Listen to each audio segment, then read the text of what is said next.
Hello friends, welcome to code learning. Code learning के इस video में हम जो है ऑपरेटिंग सिस्टम इस सब्जेक्ट का जो है यूनिवर्सिटी का क्वेश्चन पेपर जो एग्जाम 2022 में कंडक्ट हुई थी, ये जो है डिस्कस करने वाले हैं। इसके साथ साथ हम जो है how to write the answers, इसमें जो भी क्वेश्चन पूछे गए थे इसके एक्सपेक्टेड आंसर जो है आपको कैसे राइट करने चाहिए, या फिर उस आंसर में कौन से जो वर्ड्स है वो जो है इंपॉर्टेंट है, वो जो है आपके आंसर में होने चाहिए। Then trick to carry complete mark, अगर आपको किसी आंसर के जो है कंप्लीट मार्क कैरी करने हैं तो आपको आंसर किस तरीके से लिखना चाहिए। और वीडियो के लास्ट में मैं आपको बताने वाला हूँ ऑपरेटिंग सिस्टम इस सब्जेक्ट का जो सिलेबस है उसका चैप्टर वाइज वेटेज क्या है, तो वीडियो जो है लास्ट तक जरूर देखें। So let's begin the video.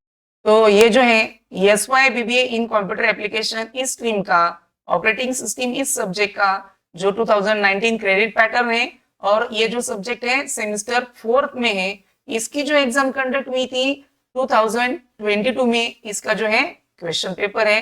तो ये जो क्वेश्चन पेपर है इसमें जो भी क्वेश्चन पूछे गए थे उनके एक्सपेक्टेड आंसर आपको कैसे राइट करने चाहिए थे, ये जो है इस वीडियो में हम डिस्कस करने वाले हैं। तो इससे आपको क्या बेनिफिट होगा, अब आपकी जो एग्जाम कंडक्ट होने वाली है उसमें जो है आप ये सारी ट्रिक अगर यूज करेंगे तो ज्यादा से ज्यादा मार्क जो है कैरी कर सकेंगे। इसलिए जो है ये क्वेश्चन पेपर हम डिस्कस करने वाले हैं। तो इस क्वेश्चन पेपर में कौन कौन से और कैसे क्वेश्चन पूछे गए थे ये अब हम देखने वाले हैं। तो इस क्वेश्चन पेपर में क्वेश्चन 1 जो है इसमें टोटल 10 क्वेश्चंस थे, और इसमें से किसी भी 8 क्वेश्चन के जो है आपको आंसर राइट करने थे, और हर एक क्वेश्चन का आंसर जो है 2 मार्क के लिए जो है आपको राइट करना था। तो इस तरीके से टोटल जो है 16 मार्क के लिए जो है क्वेश्चन 1 जो है आपका था आपके लिए। तो इसमें कौन कौन से क्वेश्चन पूछे गए थे, तो इसमें question A define the term operating system, तो ये यहाँ पर जो क्वेश्चन पूछा है इसका एक्सपेक्टेड आंसर आपको कैसे राइट करना चाहिए। तो मैंने इसका जो है मॉडल आंसर शीट बनाया है, तो सभी जो क्वेश्चन है और उनके आंसर जो है कैसे राइट करने चाहिए, उसमें कौन से वर्ड इंपॉर्टेंट है, ये जो है अब हम मॉडल आंसर में ही देखते हैं। तो इसमें फर्स्ट क्वेश्चन था आपको define the term operating system. तो यहाँ पर जो है आपको ऑपरेटिंग सिस्टम की डेफिनेशन राइट करनी है। तो डेफिनेशन में क्या और कौन से वर्ड इंपॉर्टेंट है, to run application program and utilities. जो ऑपरेटिंग सिस्टम होती है उस पर जो है हम एप्लीकेशन प्रोग्राम या फिर यूटिलिटीज रन कर सकते हैं, उसे ऑपरेटिंग सिस्टम कहा जाता है। यानी एप्लीकेशन प्रोग्राम एंड यूटिलिटीज ये जो है इसमें इंपॉर्टेंट वर्ड है। और उसके बाद उसके जो है एग्जांपल राइट करने चाहिए, जैसे कि ऑपरेटिंग सिस्टम के नाम आपको जो भी मालूम है, Linux, Unix, Windows NT, Windows 98, Windows 2000, तो ये जो है ऑपरेटिंग सिस्टम के नाम एज एग्जांपल आपको लिखने होंगे। देन नेक्स्ट क्वेश्चन बी है what is mean by multi processing system. तो यहाँ पर जो है मल्टी प्रोसेसिंग सिस्टम के डेफिनेशन में क्या होना चाहिए, capability to process more than one task simultaneously, उसे जो है मल्टी प्रोसेसिंग कहा जाता है। ये जो है इंपॉर्टेंट वर्ड है, और इसका भी आपको एग्जांपल राइट करना चाहिए। तो जनरली मल्टी प्रोसेसिंग सिस्टम जो होती है ऑपरेटिंग सिस्टम होती है। अभी जो क्वेश्चन ए में आपने ऑपरेटिंग सिस्टम के नाम लिखे थे वही नेम जो है आप मल्टी प्रोसेसिंग सिस्टम में भी लिख सकते हैं, जैसे कि Windows NT, Windows 2000, Windows XP, Linux, Unix, ये जो है मल्टी प्रोसेसिंग सिस्टम है। देन नेक्स्ट क्वेश्चन सी है व्हाट इज प्रोसेस। तो प्रोसेस की डेफिनेशन क्या है, a process is an instance of program, या फिर active program can be called as a process, उसे जो है प्रोसेस कहा जाता है। इन दोनों में से कोई ना कोई जो है आपकी डेफिनेशन होनी चाहिए, और उसका जो है कोई ना कोई एग्जांपल होना चाहिए। जैसे कि हम गूगल पर जाकर जो है सर्च करते हैं, यानी ब्राउजर पर जो है कोई भी सर्चिंग जो होती है वो जो है प्रोसेस है। देन नेक्स्ट क्वेश्चन है which scheduler controls the degree of multi programming. तो यहाँ पर जो है कौन सा शेड्यूलर कंट्रोल करता है ये आपको लिखना है। तो सबसे पहले उस शेड्यूलर का नाम लिखना होगा, जैसे कि लॉन्ग टर्म शेड्यूलर, ये लिखने के लिए आपको 1 मार्क, और देन उसका लॉन्ग टर्म शेड्यूलर का एक्सप्लेनेशन लिखने के लिए 1 मार्क। तो लॉन्ग टर्म के शेड्यूलर में एक्सप्लेनेशन में क्या इंपॉर्टेंट वर्ड आने चाहिए, it is responsible for controlling degree of multi programming, ये जो है इंपॉर्टेंट वर्ड है। देन नेक्स्ट क्वेश्चन ए है डिफाइन ब्रश टाइम। तो यहाँ पर ब्रश टाइम की आपको डेफिनेशन राइट करनी है। तो ब्रश टाइम को क्या कहा जाता है, एग्जीक्यूशन टाइम भी कहा जाता है। और ब्रश टाइम की डेफिनेशन में क्या इंपॉर्टेंट वर्ड आने चाहिए आपके, amount of CPU time the process required to complete its execution, ये जो है इंपॉर्टेंट वर्ड आपके आने चाहिए। और जो भी इंपॉर्टेंट वर्ड होंगे उसके नीचे जो है आपको अंडरलाइन करनी चाहिए। देन नेक्स्ट क्वेश्चन एफ है what is sampler.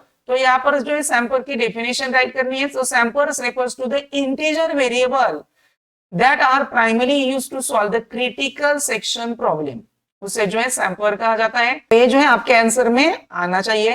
Then next question है what do you mean bye role back. तो रोल बैक किसे कहा जाता है?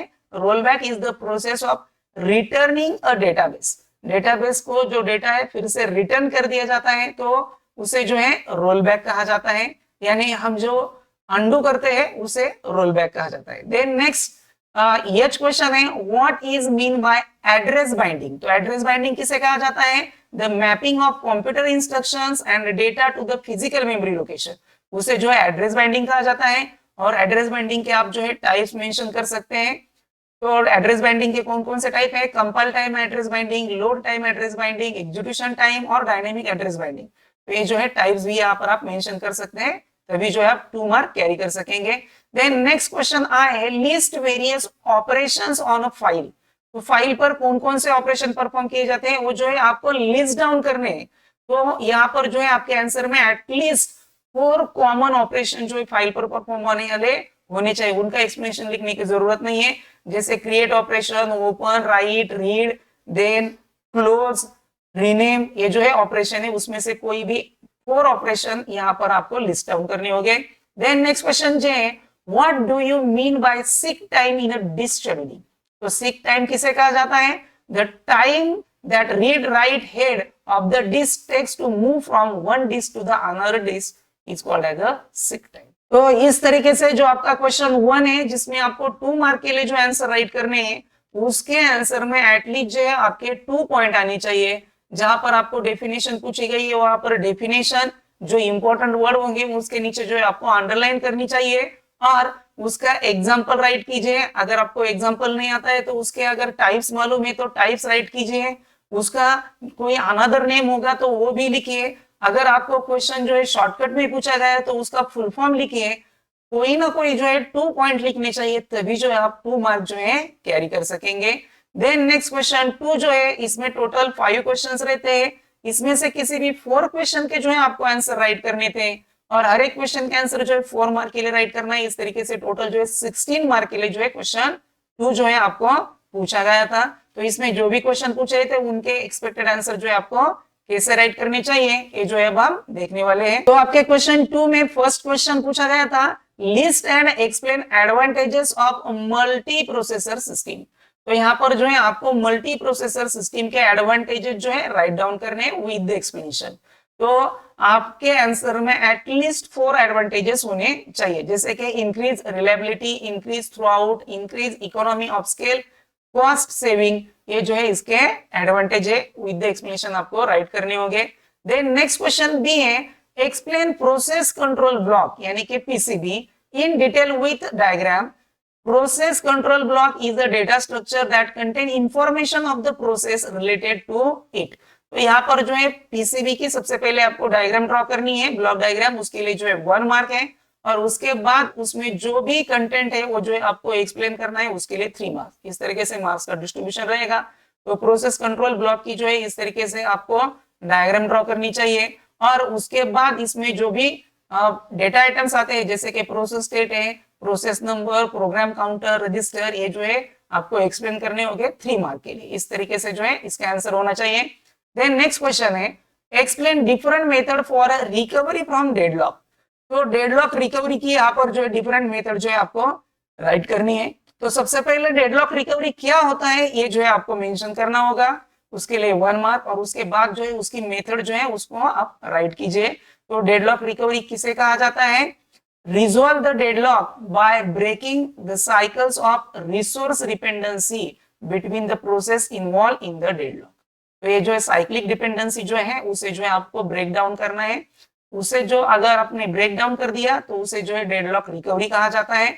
और उसके बाद जो है आपको उसकी 4 प्राइमरी मेथड से डेडलॉक रिकवरी की वो जो है राइट डाउन करनी होगी विद द एक्सप्लेनेशन। तो कौन कौन सी मेथड है? Process termination, resource preemption, priority inversion and roll back. तो ये जो है आपको राइट डाउन करनी होगी विद द एक्सप्लेनेशन। तो इस तरीके से जो है आपको आंसर राइट करना होगा। देन नेक्स्ट क्वेश्चन डी है what is fragmentation, explain types of fragmentation. तो यहाँ पर सबसे पहले फ्रेगमेंटेशन क्या होता है वो राइट करने के लिए आपको जो है 1 मार्क, और उसके बाद जो है उसके टाइप जो है फ्रेगमेंटेशन के वो जो है आपको एक्सप्लेन करने के लिए 3 मार्क्स। इस तरीके से मार्क्स का डिस्ट्रीब्यूशन रहेगा। तो फ्रेगमेंटेशन जो है सबसे पहले उसकी डेफिनेशन आप जो है राइट कीजिए, उसके बाद फ्रेगमेंटेशन के टाइप जो है इंटरनल फ्रेगमेंटेशन, उसका एक्सप्लेनेशन, उसका एग्जांपल, देन एक्सटर्नल फ्रेगमेंटेशन, उसका एक्सप्लेनेशन, डायग्राम और उसका एग्जांपल। इस फॉर्मेट में जो है आपका क्वेश्चन का आंसर होना चाहिए। And then last e question है calculate average turn around time and average waiting time for all sets of processes using FCFS algorithm. और यहाँ पर जो है आपको प्रोसेस, ब्रश टाइम और अराइवल टाइम दिया हुआ है। तो ये जो है आपको प्रॉब्लम सॉल्व करके इसका जो है average turn around time and average waiting time जो है आपको कैलकुलेट करना है। तो ये जो केस स्टडी है ये जो है 4 मार्क के लिए जो है आपको सॉल्व करनी है। तो आपका भी जो क्वेश्चन पेपर होगा उसमें भी इसी प्रॉब्लम पर बेस्ड जो है आपको केस स्टडी मिलेगी, लेकिन ये जो वैल्यूज है ब्रश टाइम, अराइवल टाइमिंग और प्रोसेसेस की ये जो है चेंज कर दी जाएंगी। तो आपको जो है एफसीएफएस जो एल्गोरिथम है उसमें जो प्रॉब्लम सॉल्व करने की जो स्टेप्स है वो जो है अच्छे से प्रिपेयर करनी होगी, क्योंकि आपके भी क्वेश्चन पेपर में इस टाइप का क्वेश्चन जो है average turn around time and average waiting time calculate करने के लिए जरूर आपको जो है पूछा जाएगा। तो इस तरीके से जो है क्वेश्चन 2 में क्वेश्चन पूछे जाते हैं। इसमें 4 जो है थ्योरेटिकल क्वेश्चन और 1 जो है आपको कोई ना कोई प्रॉब्लम कैलकुलेट करने के लिए पूछा जाएगा। देन नेक्स्ट क्वेश्चन 3 जो है इसमें भी टोटल जो है 5 क्वेश्चंस रहेंगे। इसमें से किसी भी 4 क्वेश्चन के जो है आपको आंसर राइट करने हैं। हर एक क्वेश्चन का आंसर जो आपको 4 मार्क के लिए राइट करना है। इस तरीके से टोटल 16 मार्क के लिए आपको क्वेश्चन 3 भी पूछा जाता है। तो इसमें जो क्वेश्चन पूछे गए हैं उनके एक्सपेक्टेड आंसर जो है आपको कैसे राइट करने चाहिए। इसमें फर्स्ट क्वेश्चन क्या है, question A list explain system calls related to process and job control. तो यहाँ पर जो है प्रोसेस और जॉब कंट्रोल रिलेटेड जो सिस्टम कॉल्स होते हैं वो जो है आपको एक्सप्लेन करने हैं। तो यहाँ पर जो आप आंसर राइट करेंगे उसमें क्या मेथड्स होनी चाहिए, जैसे कि open, read, wait, write, fork, close, execute, exit, ये जो है मेथड्स है। तो उसमें से कोई भी एटलीस्ट 4 मेथड जो है आपको यहाँ पर एक्सप्लेन करनी होगी। देन नेक्स्ट क्वेश्चन बी है explain multi level feedback queue algorithm. तो यहाँ पर जो है multi level feedback queue algorithm जो है राइट करना है। तो एल्गोरिथम जो है आपको स्टेप वाइज राइट करना चाहिए। तो इस तरीके से एल्गोरिथम में टोटल जो है 7 स्टेप्स है। तो 7 स्टेप जो है आपके एल्गोरिथम के आंसर में होनी चाहिए। देन नेक्स्ट क्वेश्चन सी है describe in detail dining philosopher problem synchronization. तो यहाँ पर जो है आपको ये प्रॉब्लम जो है सॉल्व करना है। तो सबसे पहले आपको प्रॉब्लम क्या है वो मेंशन करना होगा, और उसके बाद जो है प्रॉब्लम सॉल्व करते समय आपको डायग्राम ड्रॉ करनी होगी इस तरीके से, और उसके बाद जो है उसका सॉल्यूशन क्या है उस प्रॉब्लम का वो जो है आपको मेंशन करना होगा। तो इस तरीके से जो है इस क्वेश्चन का आंसर जो है आपका होना चाहिए। देन नेक्स्ट क्वेश्चन सी है right a note on interrupts. तो यहाँ पर जो है इंटरप्ट पर बेस्ड जो है आपको शॉर्ट नोट राइट करनी है। तो इंटरप्ट्स किसे कहा जाता है, जो सिग्नल हम इमिट करते हैं आइदर हार्डवेयर और सॉफ्टवेयर से, तो उसमें जो कोई फ्लक्चुएशन आ जाता है तो उसे इंटरप्शन कहा जाता है। तो 2 टाइप्स के इंटरप्ट्स होते हैं, जैसे कि हार्डवेयर इंटरप्ट्स है, सॉफ्टवेयर इंटरप्ट्स है, और उसके बाद हार्डवेयर इंटरप्ट्स में अगेन 2 टाइप्स आते हैं, maskable interrupts and spacious interrupts. तो इस तरीके से हर एक टाइप और उसका एक्सप्लेनेशन जो है इस आंसर में होना चाहिए। देन क्वेश्चन ई है consider the following page reference string. तो यहाँ पर पेज रेफरेंस स्ट्रिंग दी हुई है 46784696784679। The number of frames is 3. Show the page trace and calculate page fault of the following page replacement scheme. FIFO आणि LRU। तो यहाँ पर जो है आपको FIFO और LRU ये जो है पेज रिप्लेसमेंट स्कीम जो है कैलकुलेट करनी है। तो आपको ये भी जो प्रॉब्लम है अच्छे से प्रिपेयर करना होगा, क्योंकि आपके भी क्वेश्चन पेपर में इसी टाइप का प्रॉब्लम पूछा जाएगा, सिर्फ ये जो वैल्यूज है वो चेंज कर दी जाएगी। तो आपको भी ये प्रॉब्लम अच्छे से प्रिपेयर करना होगा। तो इस तरीके से जो क्वेश्चन 3 है इसमें जो भी क्वेश्चन पूछे गए थे उनके एक्सपेक्टेड आंसर जो है आपको इस तरीके से राइट करने चाहिए। देन नेक्स्ट क्वेश्चन 4 जो है इसमें भी टोटल 5 क्वेश्चंस रहेंगे। इसमें से भी किसी 4 क्वेश्चन के जो है आपको आंसर राइट करने हैं। हर एक क्वेश्चन का आंसर जो है 4 मार्क के लिए राइट करना है। तो टोटल जो है 16 मार्क के लिए जो है क्वेश्चन 4 भी आपका रहने वाला है।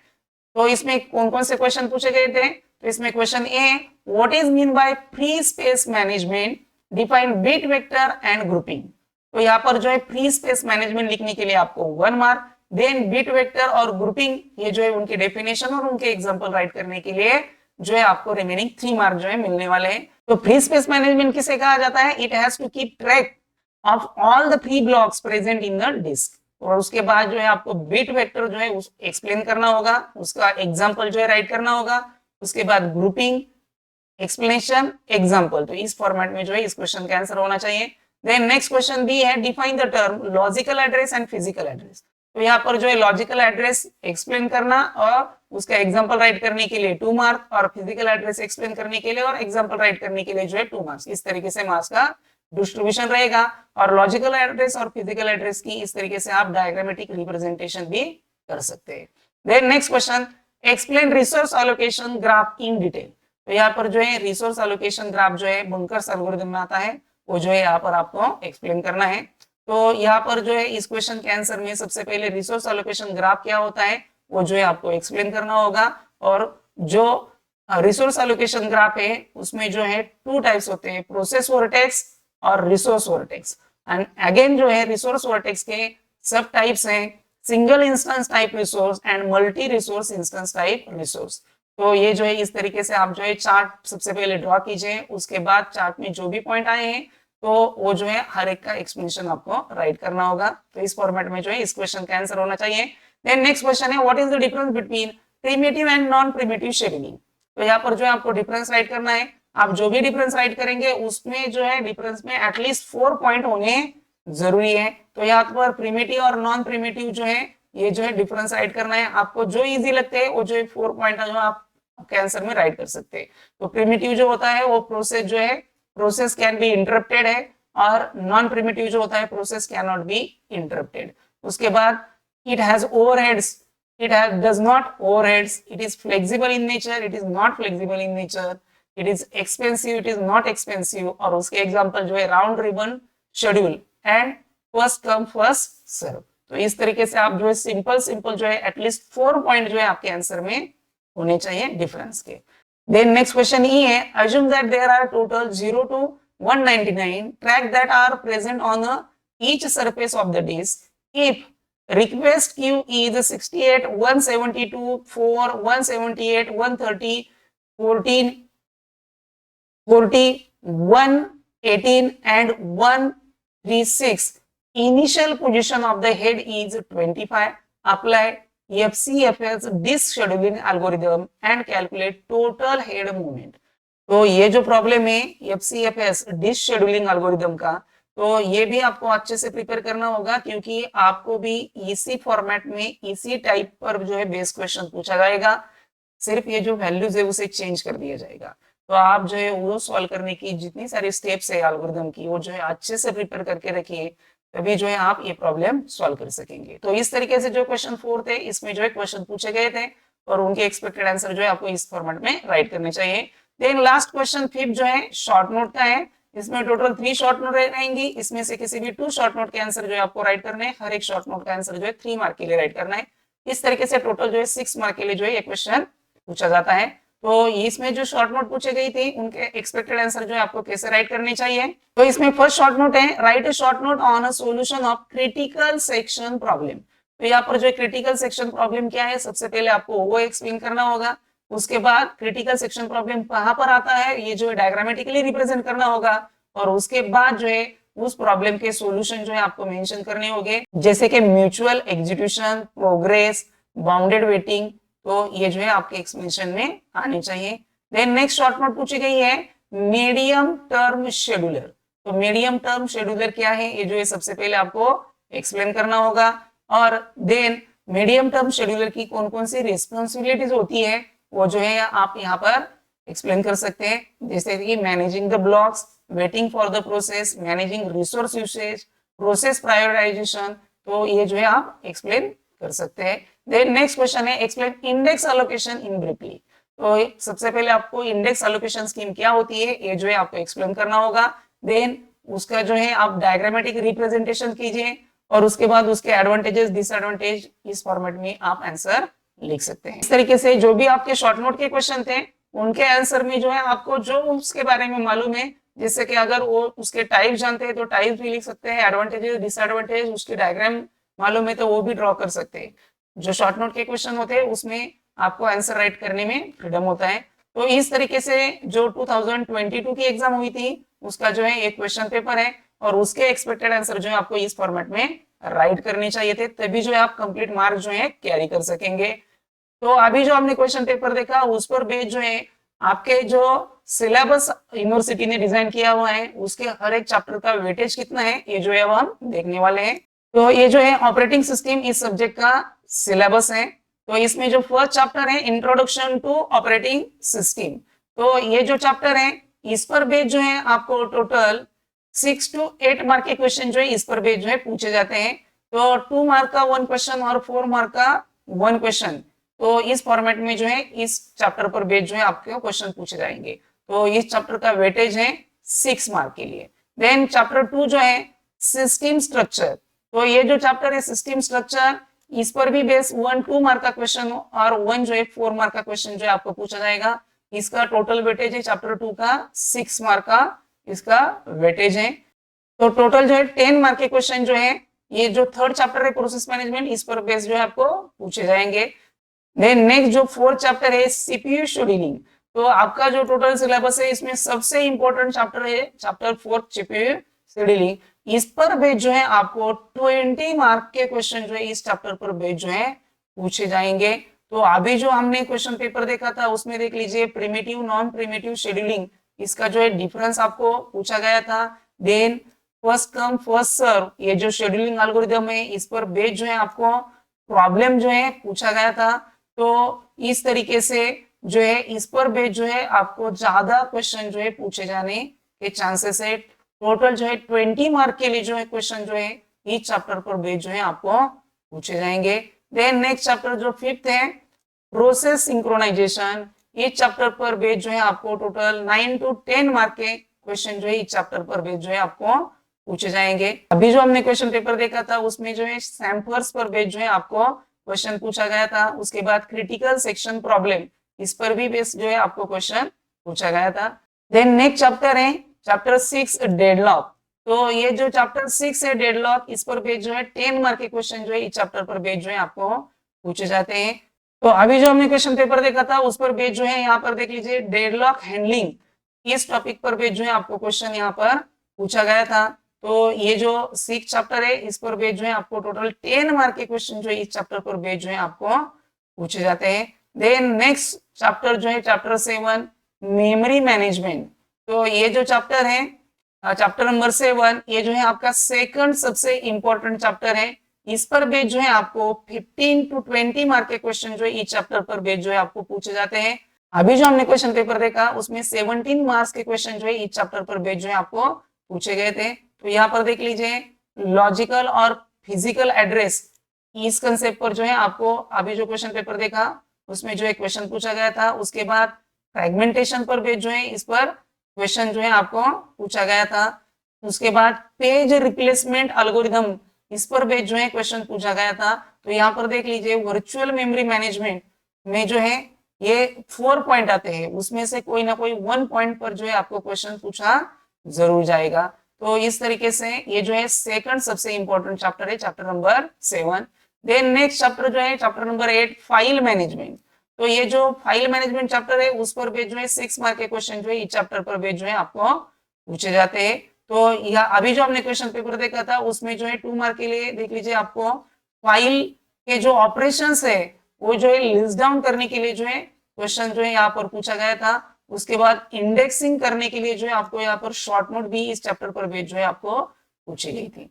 देन लास्ट जो चैप्टर है चैप्टर 9 इनपुट आउटपुट सिस्टम, तो ये जो चैप्टर है इस पर बेस जो है आपको 6 मार्क के क्वेश्चन जो है इस चैप्टर पर बेस जो है पूछे जाते हैं। तो अभी जो हमने क्वेश्चन पेपर देखा था उसमें जो है first come first serve disk scheduling इस पर जो है आपको प्रॉब्लम सॉल्व करने के लिए जो है क्वेश्चन पूछा गया था। तो इस तरीके से सिलेबस में टोटल जो है 9 चैप्टर है। इसमें सबसे इंपॉर्टेंट जो है 4th चैप्टर है 20 मार्क के लिए। उसके बाद जो है 7 चैप्टर है उस पर भी बेस जो है 15 to 20 मार्क के क्वेश्चन जो है उस चैप्टर पर बेस्ड जो है आपके पूछे जाते हैं। और chapter first, second and chapter 8, 9 इनका वेटेज जो है सबसे कम वेटेज है, 6 मार्क के लिए ही उस चैप्टर पर बेस्ड जो है आपको क्वेश्चन पूछे जाते हैं। तो इस तरीके से जो है टोटल विद और क्वेश्चंस इंक्लूडिंग और क्वेश्चन ये जो है मैंने आपको चैप्टर का वेटेज जो है बताया हुआ है। तो इस वीडियो में बस इतना ही। अगर ये वीडियो जो है आपको पसंद आ गया होगा तो वीडियो को लाइक और शेयर जरूर कीजिए। आप जो ये चैनल पर पहली बार आए होंगे तो प्लीज चैनल को सब्सक्राइब कर लीजिए और बेल आइकॉन जरूर प्रेस कीजिए, जिससे कि हमारे चैनल पर जो भी अपडेट होगा उसकी नोटिफिकेशन सबसे पहले आप तक पहुंच सके। Thank you.